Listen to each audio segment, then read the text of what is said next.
Чүй облусунда суга суу маселеси эң чоң көйгөйгө айланды. Суунун тартыштыгынан эгин талаалары курап жатканы түшүмдүүлүккө коркунуч жаратууда. Министрлер кабинетинин башчысы Улукбек Марипов анын Чүй облусундагы ыйгарым укуктуу өкүлү бул маселени чечүү үчүн күнү түнү тынбай иштеп жатышат.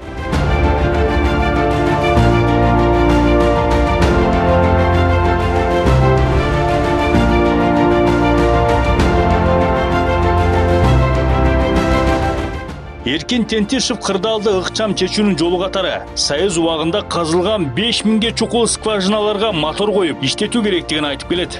Түгүл өз каражатына бир нече скважинаны ишке киргизген. Бул демилгени Улукбек Марипов дагы колдоого алууда.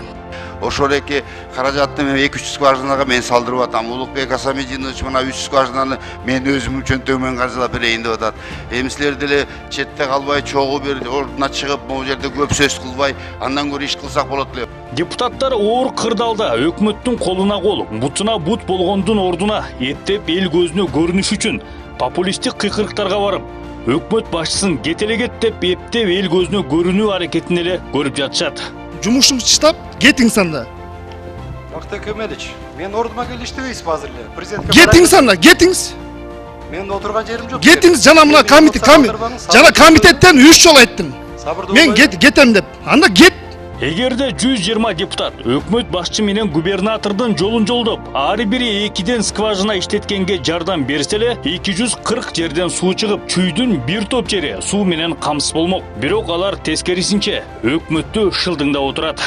Бияқта дегенде сунуш болот, депутаттар иште бир чогултпайлы анда, биз бир скважина ачпайлы анда.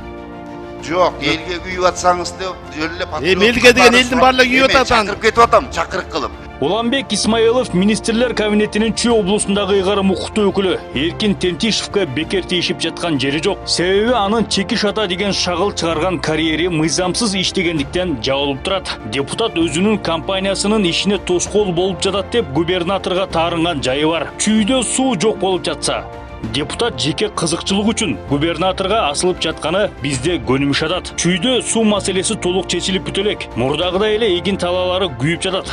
Министрлер кабинетинин төрагасы анын Чүй облусундагы ыйгарым укуктуу өкүлү бак элек түрүнүп сугатта жүрөт. Ал эми кетсин эле кетсин деп кыйкырган депутаттар өзүлөрү кече 2 айга эс алууга кетип калышты.